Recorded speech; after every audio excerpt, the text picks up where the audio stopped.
a Paz para el Alma, aquí desde Hollywood para el mundo entero, radio mifortaleza.com. Así que saludamos de una manera muy especial a todos los que se están conectando a través de la radio, de la página web, también los que están a través de las redes sociales y aquellos que están entrando directo también por el teléfono. Paz para el Alma, recuerden, existe justamente para llegar a la familia, al matrimonio, bendecirles y especialmente poder proveerles de herramientas eficaces para que puedan vivir mejor como Dios quiere que también vivamos. El día de hoy entonces ya estamos de regreso con Miguel Ángel y es un tema muy lindo el de hoy. Seguramente dentro de instantes van a estar conectándose algunos de nuestros amigos y estamos entonces contentos, Miguel Ángel, a pesar del terrible tráfico que esta mañana tenemos en el sur de California. Sí, en el sur de California, particularmente en el área de Los Ángeles, pero bueno, estamos aquí y tenemos el gozo de estar sirviendo, ¿verdad? Así en el es. ministerio. Y creo de que estamos de celebración, Roberto.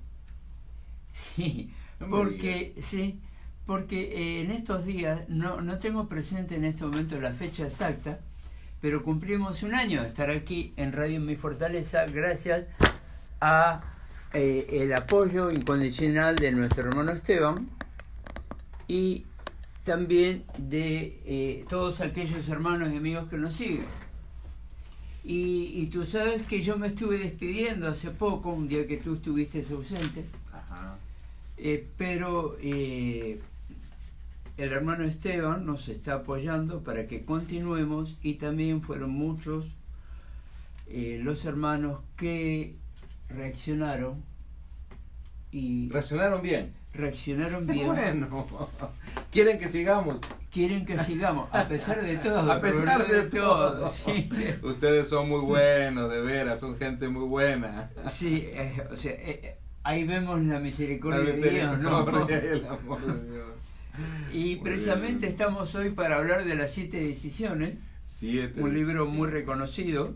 No 6, no 8, 7 decisiones. 7 Quede decisiones, sabemos que en el medio cristiano muchas veces el número 7 es un número como favorito, ¿no? Sí, y muy a veces se usa para muchas cosas, pero básicamente en lo que tiene que ver la conducta humana coincide con este número y hay decisiones, según este autor, hay decisiones que deben ser planteadas en diferentes áreas de la vida. Porque uno puede andar muy bien en determinadas áreas y de pronto hay otra área que no anda tan bien y va a afectar a las otras áreas. O sea, nosotros como ser humano somos un todo. No podemos separar, una cosa es, vamos a decir, la persona, y otra cosa es el pastor, otra cosa es el esposo. Hay quienes los separan, pero en determinado momento los caminos se van a cruzar. Es interesante, ¿no? Pensando un poco en el autor del libro que estás leyendo, Miguel Ángel, de las 7 decisiones, pensando en Andy Andrews, verdaderamente él reconoce que el tema de los hábitos es sumamente importante, de cómo estamos reaccionando, qué está pasando en nuestras vidas en relación a los diferentes hábitos. Hay hábitos buenos y hay hábitos no tan buenos. Definitivamente que sí.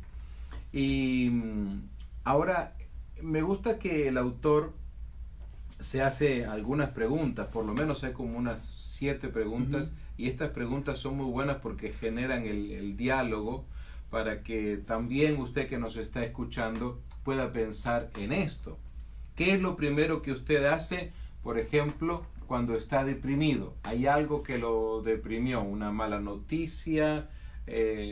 ¿Un disgusto que tuvo con su esposa o con su esposo?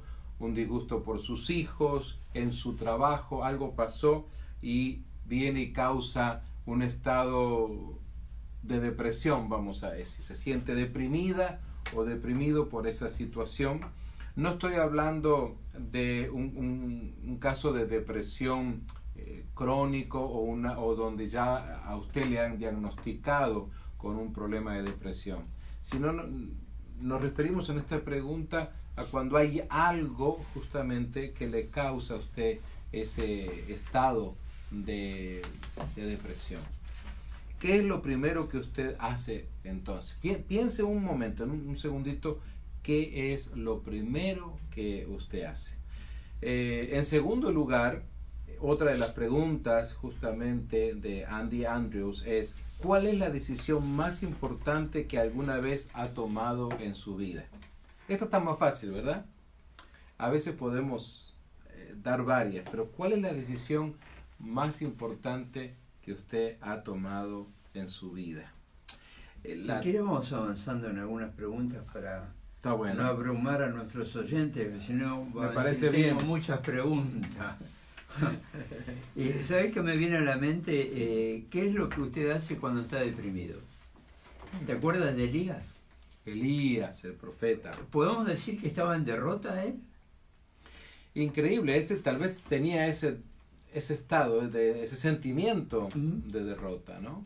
Tenía ese sentimiento de derrota que no era más que un sentimiento y también un temor escondido. O sea, por la amenaza de Jezabel, ¿verdad? Claro. Pero si Dios ya le había mostrado el poder que en él tiene, ¿qué puede hacer eventualmente una persona en contra de alguien que está representando a Dios, que está sirviendo a Dios y que le está siendo fiel a Dios? Entonces, cuando, o sea, ¿por qué trato esto? Si bien nosotros regularmente tratamos temas de matrimonio, pareja, familia, pero como creyentes también tenemos nuestras luchas, nuestras tribulaciones, los momentos de depresión. Los momentos de depresión son normales en la vida de cualquier persona. Vale decir que la depresión es uno de los estados anímicos del ser humano. Es uno de ellos.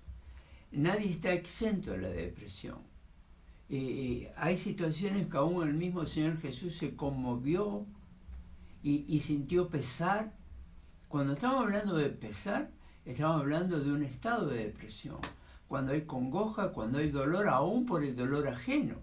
Entonces, ese estado nos lleva a deprimirnos. ¿Qué es deprimirnos? Hemos tratado en otra ocasión, Roberto, si te acuerdas, de que deprimir es funcionar debajo del nivel de lo normal. O sea, depresión, o sea, debajo de la línea de lo normal. Entonces nuestras funciones humanas, nuestro desarrollo diario, nuestras actividades, están trabajando a menor capacidad.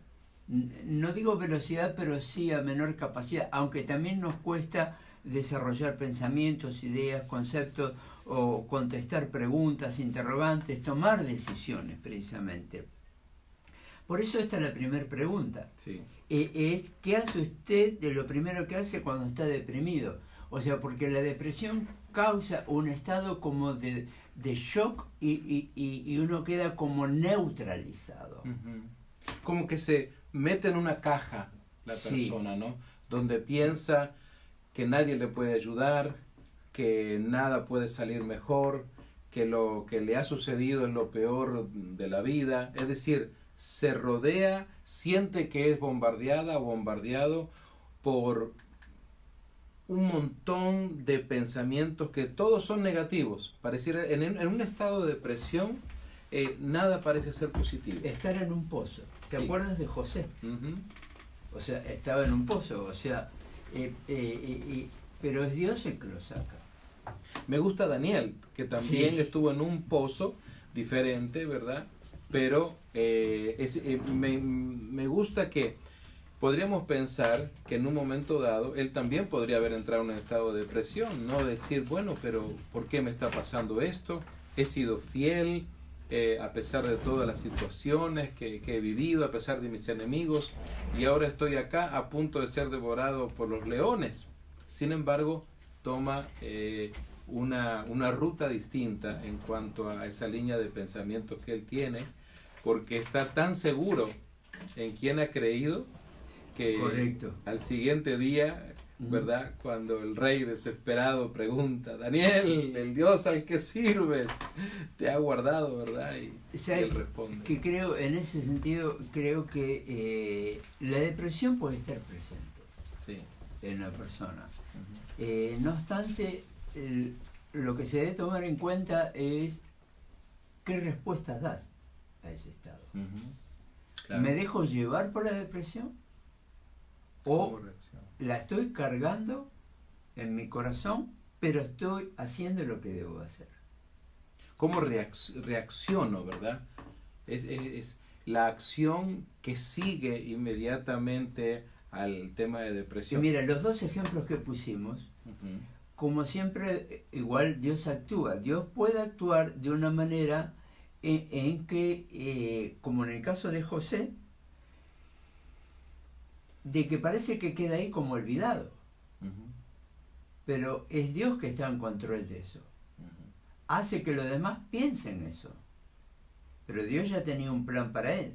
En el caso de Daniel, que tú citaste, Dios paró el ataque del enemigo, que eventualmente en ese caso eran los leones. Entonces, él le demuestra a aquel que había enviado a los leones, al rey, de que, por eso después dice, el Dios es tu Dios. O sea, porque tenía que ocurrir algo sobrenatural para de que aquel no creyente viera el poder de Dios. Y los sátrapas que le habían acusado, sí, ¿verdad? Que terminaron muy mal, por cierto. Los consejeros, ¿sí? Los consejeros, supuestos consejeros. Así que entonces, queridos amigos y amigas, verdaderamente es tan importante que usted piense qué es la reacción que usted va a tener cuando venga el estado de depresión. Yo le animo inclusive a que le pida a Dios que le ayude a tener como un sensor, vamos a decir. El otro día estaba viendo la presentación de estos autos modernos que aparecen hoy. Se han dado cuenta que están saliendo unos automóviles que cuando uno está manejando, y si uno por A o B razón se desvía hacia la izquierda o hacia la derecha y se acerca mucho a otro carro, entonces el sensor comienza, ¿no? Tiene un sonido para decirle al conductor, mira, te estás desviando, ¿no? Es muy, muy sensible todo esto. De alguna manera necesitamos entonces pedirle a Dios que nos ayude a tener ese sensor para darnos cuenta cuando estamos entrando en estado de depresión. Porque creo que el problema de entrar en un estado de depresión es cuando no lo advertimos, y entonces el primer paso al estado de depresión inmediatamente va a querer llevarme a un segundo, a un tercero, es decir, cada vez a un pozo más profundo, y cuanto primero más subsuelo, segundo subsuelo. Y cuanto más profundo voy, mucho más me va a costar entonces volver a la superficie. Cuando la persona está involucrada en una situación así, piensa en el problema. Pero precisamente lo que aconseja el autor que hemos citado es pensar en la solución. No enfocarte en el problema, que te consume más energía. Correcto. Entonces, pensar en la solución, no en el problema. El problema sabemos que está. Entonces, trabajemos mentalmente en la solución del problema, en cómo debemos de encararlo. Entonces, es decir, de que si estoy deprimido, ahí dejo esa situación de lado y me enfoco en buscar la solución. Correcto. ¿Sabes que una de las cosas que me atrevo a compartir, justamente hace ya tiempo atrás, tuvimos en el centro familiar un paciente que tenía bastantes problemas con la situación de depresión? Era algo de lo cual entraba y salía cada semana, cada mes. Y una de las cosas que le ayudó, y le comparto esto para que nuestros radioescuchas también de repente puedan sentirse motivados a que esto es algo que los va a sacar adelante, conforme fuimos también sacando de la palabra de Dios ideas, conceptos, principios para luchar contra estos puntos depresivos que tenía esta persona. Resulta que una de las cosas que hasta el día de hoy justamente nos decía le ayuda mucho es tener un compañero, es decir, como ese amigo con el cual se hace como un pacto, ¿no? En el sentido de que va a estar dispuesto a recibir esa llamada a cualquier momento, cualquier día, cualquier hora, para que la otra persona le diga, ¿sabes qué? Me siento triste, me siento deprimido, y entonces la otra persona poder ayudarle a conversar.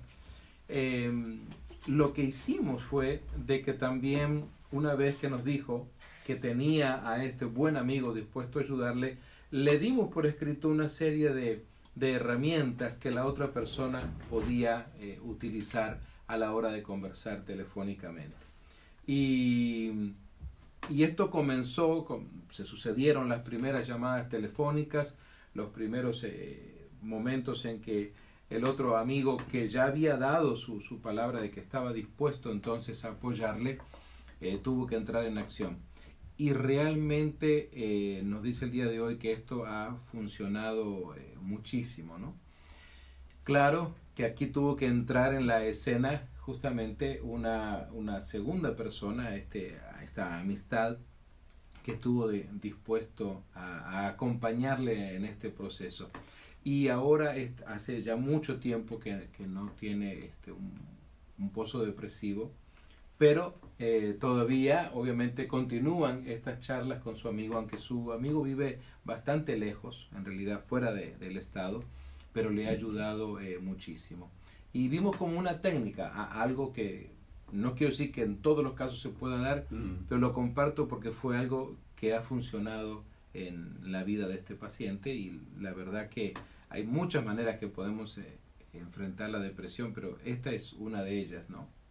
Lo que estaba haciendo, digamos, tu amigo, el que le ayudaba, estaba negociando la libertad de la persona. La depresión tiene dos extremos. Regularmente las depresiones mayormente están ligadas a un hecho o momento histórico del individuo. Hecho o momento histórico del individuo. Definitivamente. Hecho en función de algo que experimentó, o momento histórico en función de situaciones ajenas a la voluntad, tal vez o mayormente en el entorno familiar. Por ejemplo, venimos de padres separados, sabemos que eso históricamente es así, no tuvimos nada que ver en el asunto. No pudimos hacer nada, claro. Pero eso es parte de una carga emocional que está bien escondida. No me hago cargo, pero tampoco me descargo. Y no hemos podido experimentar sanidad de repente en esa área, ¿verdad? Entonces, correcto. Entonces, hay los dos extremos, uno es el pasado y otro es el futuro.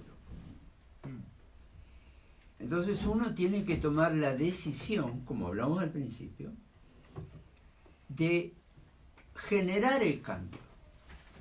Y cuando un creyente está en esta situación se pregunta, pero, ok, ¿y Dios no cambia las cosas?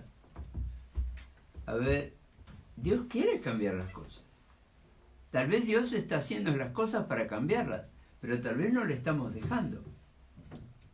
O a veces porque no lo está haciendo a nuestra manera, sino a su manera. Ese ¿Sí? es el asunto, ¿verdad?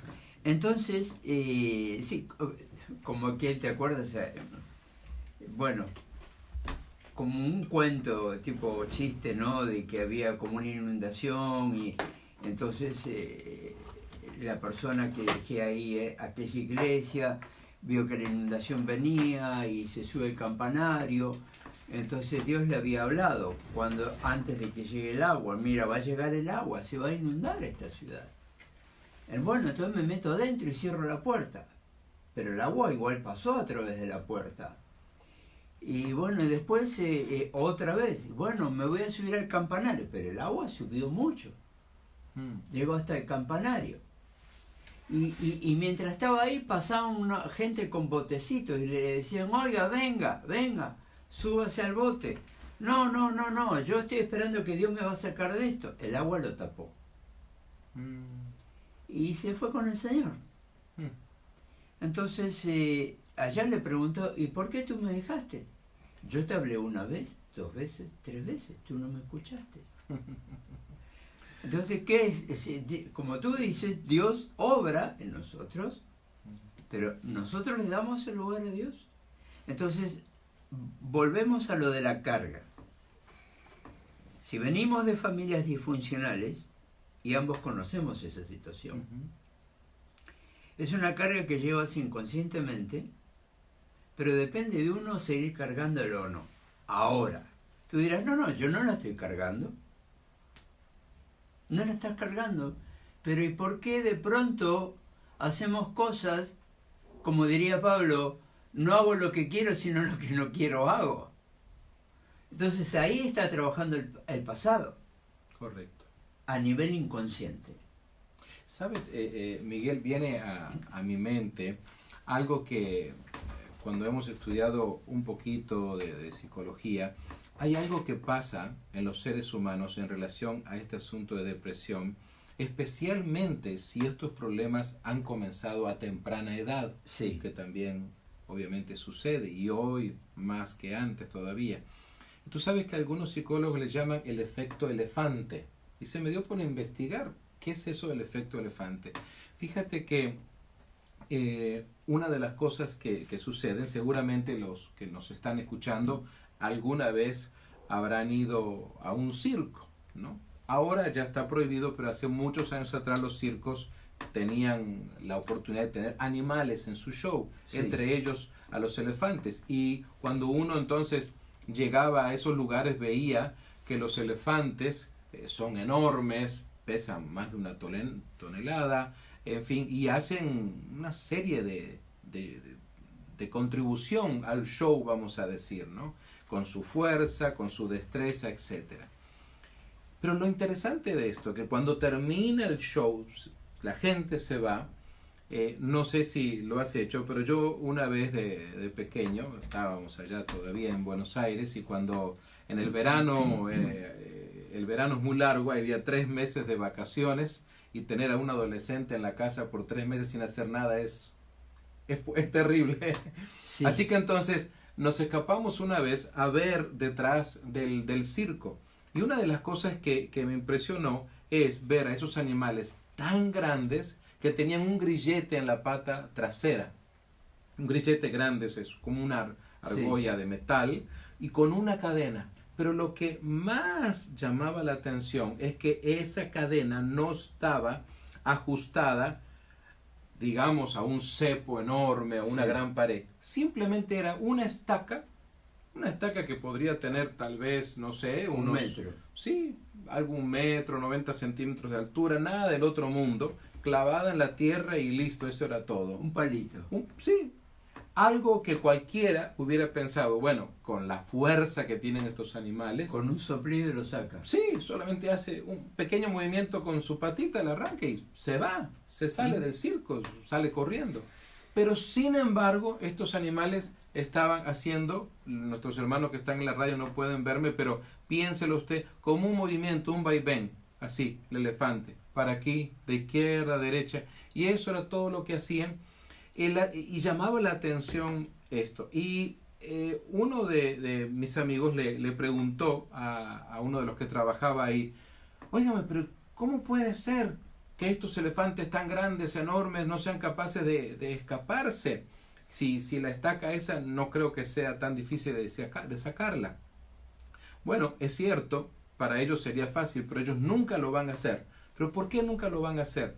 Porque estos son elefantes que los hemos criado desde muy pequeños, no han llegado ya adultos aquí, sino estuvieron en cautiverio desde pequeños, y desde que nacieron se les puso un grillete, se les puso una cadena y se les amarró a esa estaca. Como ellos eran pequeñitos, entonces obviamente esa estaca sí era suficientemente fuerte para que ese elefantito durante ese primer año no se desprendiera de allí.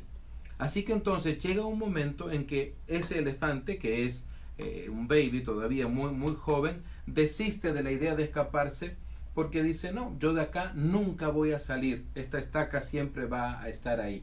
Y ahora que el elefante es grande, ya tiene grabado aquí en su coeficiente mental que nunca va a salir, que nunca va a poder romper la estaca, porque se le quedó grabado, a pesar de que ahora es adulto, es grande, es fuerte.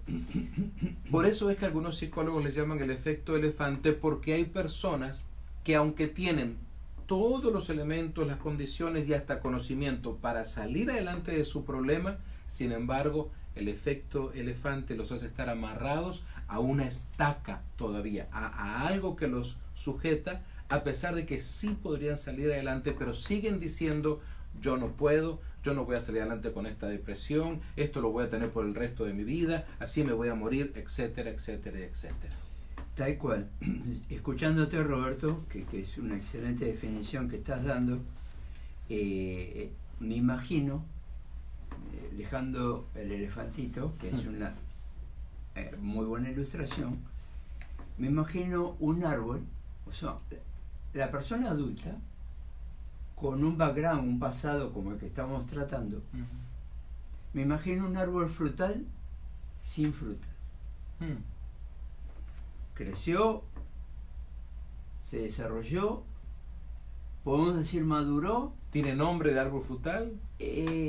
¿Aspecto? Sí, tiene nombre de árbol frutal, tiene el aspecto, pero no da fruto. Entonces, no da fruto precisamente por la carga del pasado, lo que tú estabas planteando en la ilustración del elefantito. Ahora, es una cuestión de información y de decisión. Es decir, tenemos dos elementos ahí.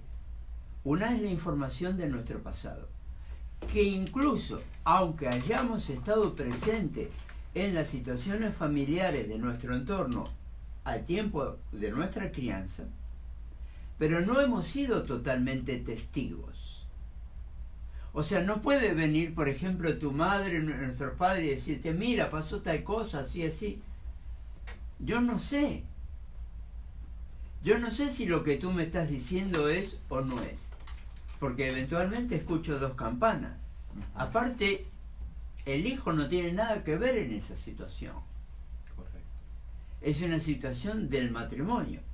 Por tanto, yo, si tengo que estar en esta posición, tengo que desprenderme del poder que el pasado históricamente está ejerciendo sobre mi voluntad. Tengo que en un momento dado verme como un árbol frutal y tal vez sorprenderme. Decir, como si el árbol pudiese mirarse a un espejo y decir, pero yo soy un árbol de fruta, ¿por qué no doy fruta?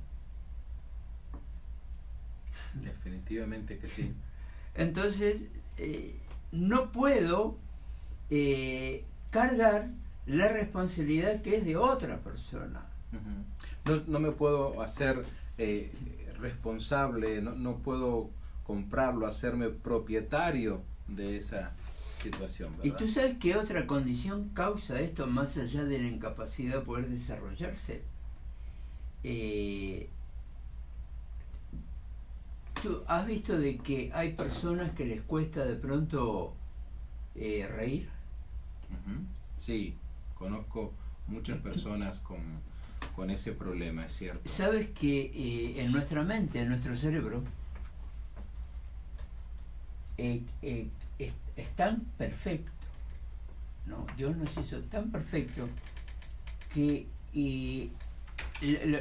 por ejemplo, los sabores o las emociones se guardan en lugares diferentes. Pero, por ejemplo, lo salado, que hay una memoria, no lo guarda en el mismo lugar que la memoria para lo dulce. Ahora, con respecto a las emociones, las memorias, digamos, feas o drásticas o que han lastimado a nuestra persona, y aquellas memorias que han producido gozo, felicidad, etcétera, están pegaditas, pero no están mezcladas. Por eso es que la persona puede pasar, por ejemplo, de la risa al llanto o viceversa. Así. Wow.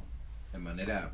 ¿Tú has visto esas situaciones? Esos cambios. Ok. Esos cambios. Pero cuando partes del cerebro están ejerciendo mayor autonomía, es decir, de que se desprenden en sus funciones de la parte, digamos que la parte que me entristece, ejerce poder sobre la otra. Y como que la adormece y no permite que evolucionen o se desarrollen los sentimientos de alegría, gozo, complacencia, ese tipo de situaciones.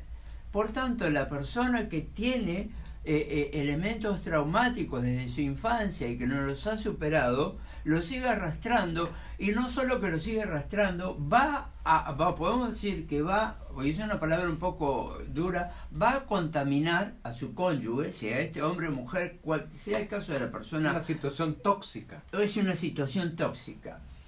Y por supuesto, por ende lo va transmitiendo también a los que continúan, o sea, a la siguiente generación. Entonces estamos en un círculo vicioso. Interesante que ahora que nos acercamos aquí, al menos en California y en muchos países de Centroamérica, también a la famosa celebración de la herencia hispana.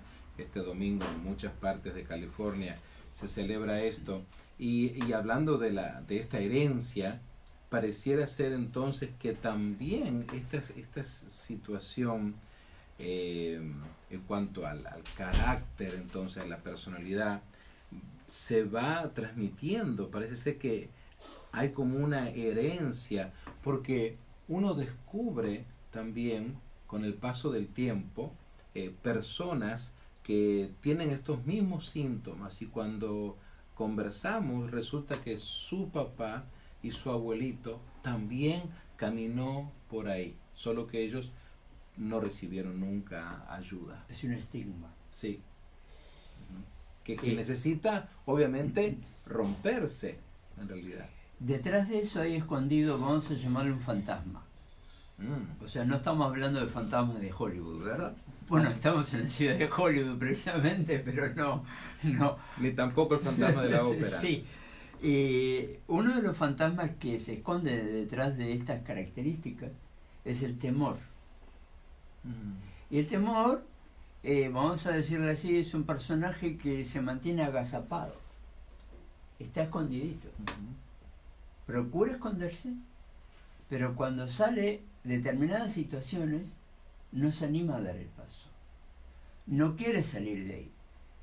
Porque, digamos, su memoria histórica lo lleva de que si en el paso que tiene que dar corre riesgo, y no estoy dispuesta a correr más riesgo, porque ya estoy pagando un riesgo que eventualmente no me correspondía.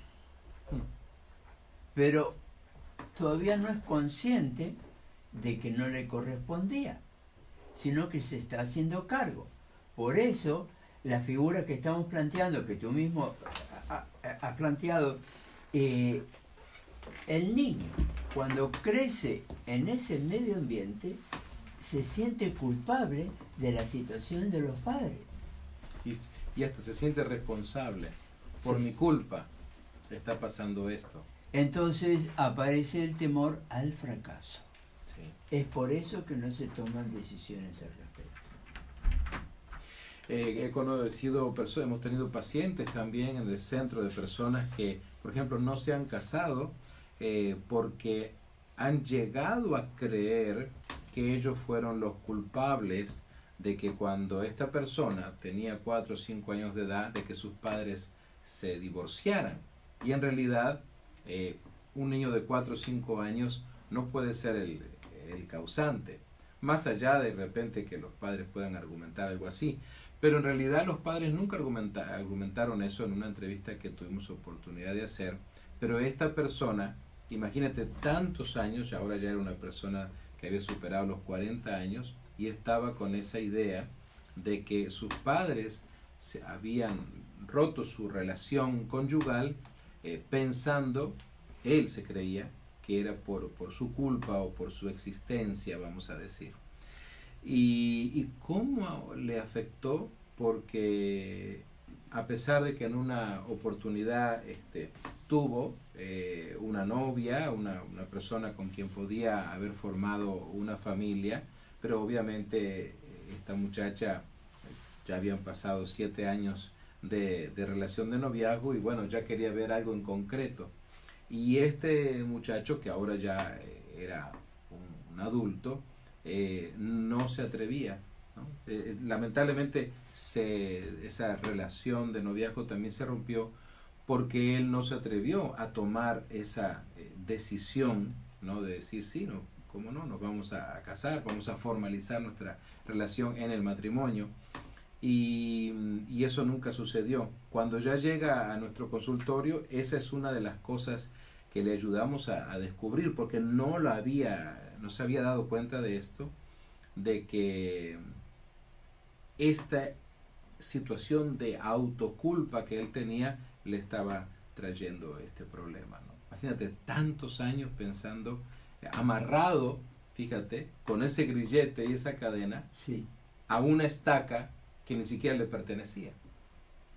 Sí, entonces, ¿cuál sería, para ir apuntando, Roberto, a una solución de esto? Porque habíamos hablado de que esta situación de la depresión tiene dos extremos, que es el pasado y el futuro. Uh-huh. Para poder encarar el futuro, definitivamente, y aunque es obvio, pero hay que mencionarlo, hay que desprenderse del pasado. Uh-huh. Sí, la primera decisión, como tenemos en nuestras notas, ¿verdad? El hecho de asumir la responsabilidad de su pasado, ser responsable también luego de su éxito, de su victoria, de lo que va a venir. Y buscar luego sabiduría, ¿no? Sí. Es decir, de que si hemos, de alguna manera, una palabra que nos cuesta asumir, fracasado en la vida, que también quiero hacer un paréntesis, porque a veces en nuestra comunidad latina hay un concepto erróneo de lo que es fracaso. Uh-huh. Si una persona fracasa una vez, o si fracasa 2, o si fracasa 3, no quiere decir que sea un fracasado, sino de que fracasó una vez, o 2, o 3. Podemos ver el caso de Pedro también, ¿no? Uh-huh. En un rato, uh-huh, los negó 3 veces, ¿no es cierto? Así es. Entonces, vamos a de que... pero él era un fracasado. No, definitivamente no. Y también lo vemos que después él dio fruto. Uh-huh. Era una etapa, yo le llamo a esto la etapa formativa, en realidad.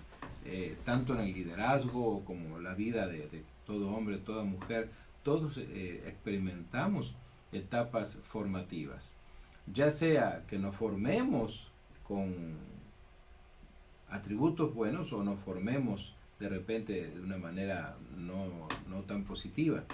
Pero cada uno de los discípulos de Jesús tuvo que experimentar esa etapa de formación. Ahora que tú tocas la vida de Pedro, definitivamente con todas estas cosas, y él también caía seguramente en etapas de depresión, aquella reacción que él tiene, ¿verdad? Cuando pensaba entonces que Jesús los iba a abandonar, entonces por eso inmediatamente quiso reconvenirle, ¿no? Y decirle, no, esto no tiene que suceder. Porque tú mencionaste algo, es el tema del temor, ese fantasma del temor, del miedo a lo que va a venir. ¿Cuántos? Como hablaba Gardel, ¿verdad? Los fantasmas del pasado. Ajá. ¿Cuántas personas, Miguel Ángel, por este asunto del temor, no crecen, se quedan apegados a su estaca, no maduran, no se capacitan, no se preparan y no han llegado justamente a metas que podrían haber alcanzado solamente porque el Mr. Temor se presentó en su vida y no supieron resolver eso? Entonces se requiere una decisión. Sí. Estamos coincidiendo en que la persona tiene que ser consciente de su situación, de su condición, de su pasado, asumir el pasado, no hacerse cargo de las responsabilidades o culpa de los padres, o de quien fuera el caso, sino de la parte que a mí individualmente me toca, a cada uno. O sea, yo no puedo cambiar el pasado, pero puedo cambiar el futuro. Pero el futuro va a depender de uno, no va a depender de nuestros padres, no va a depender de ninguna tercera persona, sino depende exclusivamente de uno. Entonces, ¿cuál sería el fracaso? Volviendo a ese punto, el no asumirlo. No asumirlo se convierte en un fracaso, pero no en un fracasado, sino en una persona que está cargando, y me viene a la mente la historia del peregrino, ¿te acuerdas? Que carga la mochila. Y cuando la descargó, en el momento antes de irse, ya para cruzar para el otro lado. O sea, ¿vamos a cargar toda la vida eso? Es interesante que este tema de asumir justamente responsabilidad está presente en todos los órdenes de la vida. Incluso, ¿sí? Por ejemplo, personas, porque hoy hablábamos de hábitos, aquellas personas entonces que han incurrido en un muy mal hábito hasta llegar a caer, por ejemplo, en el alcoholismo. En cualquier centro de ayuda a las personas que han caído en esta situación de alcoholismo, siempre, pero siempre, Miguel Ángel, vemos que ellos el primer paso a donde llevan a las personas es a reconocer que son alcohólicos. Sí, mira, qué bueno que lo mencionas. A veces me toca ayudar a gente que está en esa situación. Ahí o sea, el sistema de los 9 pasos es un sistema muy útil. No obstante, difiero en lo personal, me hago cargo de un punto o una consideración. De decir que el alcohólico siempre alcohólico o de que el adicto siempre adicto. No. O sea, al momento en que nosotros llegamos a Cristo, o que permitimos que Cristo llegue a nosotros, ya soy un hijo de Dios. ¿Que soy perfecto? No. De eso estoy seguro, de que no soy perfecto. Incluso el apóstol Pablo lo dice claramente: no digo haberlo alcanzado, pero prosigo a la meta. También él dice: ay de mí que soy pecador. Lo está diciendo Pablo. O sea, entonces... se hace responsable. Sí. Pero no queda sumergido. Correctamente. Entonces, me hago cargo de mi pasado, me hago cargo de mi condición de pecador, de que, o sea, tengo un cuerpo humano de carne, que es tentado y todo ese tipo de situaciones, pero como hijo de Dios, yo no soy un alcohólico. Es decir, como esa discusión entre las creencias de la religión popular y el cristianismo evangélico. Y viene un hermano o un primo y te dice, o sea, ¿cuál es la diferencia entre tú y yo? Bueno, los dos somos... Y te dice, bueno, ¿no somos pecadores? ¿No eres tú pecador? Sí, yo soy pecador, pero ¿cuál es la diferencia? Que uno es un pecador redimido, es decir, perdonado, y el otro todavía sin perdonar. Porque no se trata de una religión, sino de una convicción de fe. Entonces, en este sentido, la persona que está de alguna manera, si es correcto o no tanto, que está enfermo, Yo no me gusta usar ese término porque creo que es una condición de la persona y que la misma persona lo puede superar. Es decir, como entró al jaula, también puede salir. Este tipo de jaula no es una jaula que se cierra de afuera. Es una jaula que está abierta. Es una jaula que no tiene candado. Particularmente en el creyente, cuando Cristo ya rompió las cadenas. Entonces tenemos la autoridad de poder abrir eso y salir al mundo y encarar el futuro. Entonces sí, peco, sí, pero no soy pecador. Correcto. Peco por mi naturaleza humana, pero no es que soy un pecador empedernido. Un pecador redimido. Un pecador redimido.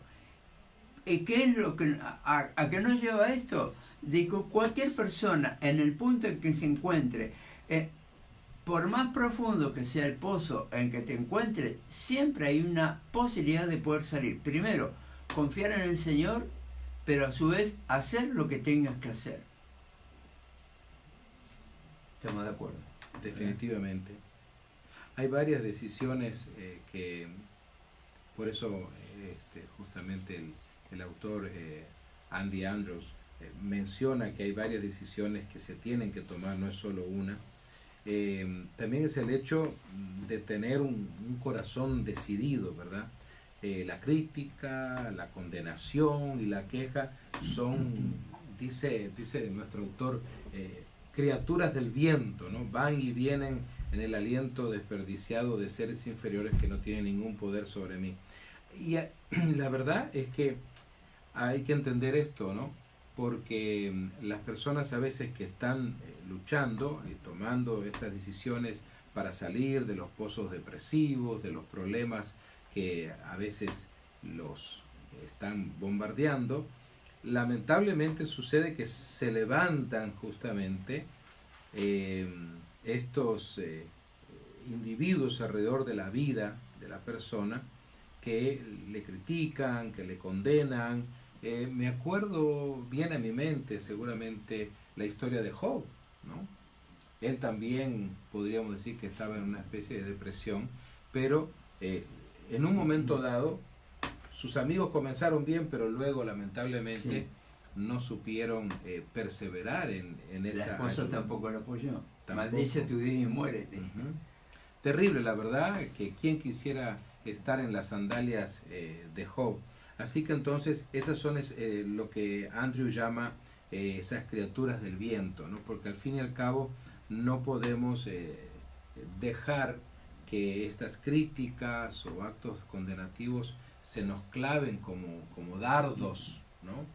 Tenemos que no aceptar eso y entender de que estamos en un proceso de victoria, de saliendo justamente de la depresión, y entender esto, que es un proceso, no es un acto mágico, instantáneo, como un toque de la varita mágica de un mago, no, sino que hay un proceso de lucha, hay algo que ya se ha llevado a cabo, que es la victoria que ya nos ha dado Jesús en la cruz del Calvario. Pero sí somos conscientes, especialmente por la parte de la praxis, al trabajar con la gente, de que hay procesos, en realidad. Quisiéramos que las cosas sucedieran de la noche a la mañana, pero lamentablemente no es así. Son procesos. Y al hablar de procesos, viene a mi mente el hecho de anunciar un poco dónde está la iglesia de Shaddai, qué va a pasar este domingo, a qué hora y qué tenemos por delante, Miguel. Bueno, tenemos un cambio de domicilio, no tengo presente ahora el domicilio, pero si gustan contactarme los que están en el área al 951-220-0375. Una vez más el número. El número de teléfono para contactarme es el área 951-220-0375 o también su servidor me puede hallar por mi nombre, Miguel Ángel Dragó, en Facebook u otras redes sociales. Muy bien. Y este domingo vamos a hacer algo especial hablando de la famosa herencia hispana que tanto se celebra aquí en California, así que vamos a estar en la ciudad de Campton a las 11 de la mañana en el Centro Hispano de Estudios Teológicos, compartiendo este tema de la herencia, porque desde Paz para el Alma podemos compartir este asunto de estos estigmas, de estas herencias que venimos arrastrando, ¿no?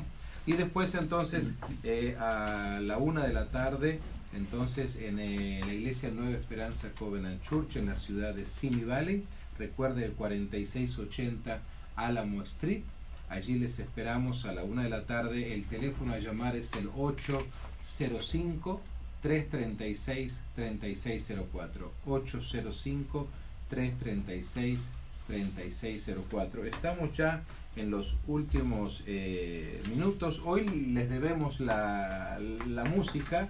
Lo íbamos a poner a cantar al hermano Esteban, pero nos dijo que hoy no vino muy entonado. Sí. Entonces, canta bien los tangos. Sí, definitivamente, pero no hoy. Ya recibimos a la pastora Dolores, que está pasando por ahí, y le damos una bienvenida para su próximo programa. Hay que decir, porque la gente pregunta, sí, ¿quién es esa muchacha bonita que pasó por ahí? Bueno, la pastora Dolores. Ahí su esposo le da permiso para venir a hacer el programa, damos gracias a Dios y le saludamos porque viene un programa formidable ahora aquí en radiomifortaleza.com. Y en estos breves minutos, Miguel Ángel, algo que me gustaría, porque lo tenemos en nuestras notas, que las personas que nos están escuchando, que se han mantenido fieles en el programa de esta mañana, es el hecho de que puedan decir que hoy decidiré ser feliz, que mi vida está conformada por la elección propia. Primero, digan esto, primero tomo decisiones, después mis decisiones me conforman. Así que me gusta esta nota, Miguel Ángel, para que nuestros radioescuchas puedan tomar esta decisión. La verdad es que hay que tomar decisiones contundentes. Tal vez usted que nos ha estado escuchando, usted que ha estado orando, usted que está luchando con diferentes situaciones, ya no lo piense más. No siga amarrada o amarrado a esa estaca tan pequeña como aquel elefante que creía que no la podía arrancar. En Cristo usted puede arrancar esa estaca y aún muchas más. ¿Cierto, Miguel Ángel? Sí, Roberto, quisiera mencionar de que se pongan en contacto con nosotros los pastores de diferentes ministerios para que podamos llevar enseñanzas de matrimonio y familia y otras especialidades a sus iglesias también, ¿verdad? Entonces, comuníquense al 951-220-0375 de tu teléfono. Y también al 805-336-3604. Y entonces vamos a entregar este tiempo y decimos, Miguel Ángel, que esto fue Paz para el alma. Dios los bendiga. Hasta pronto.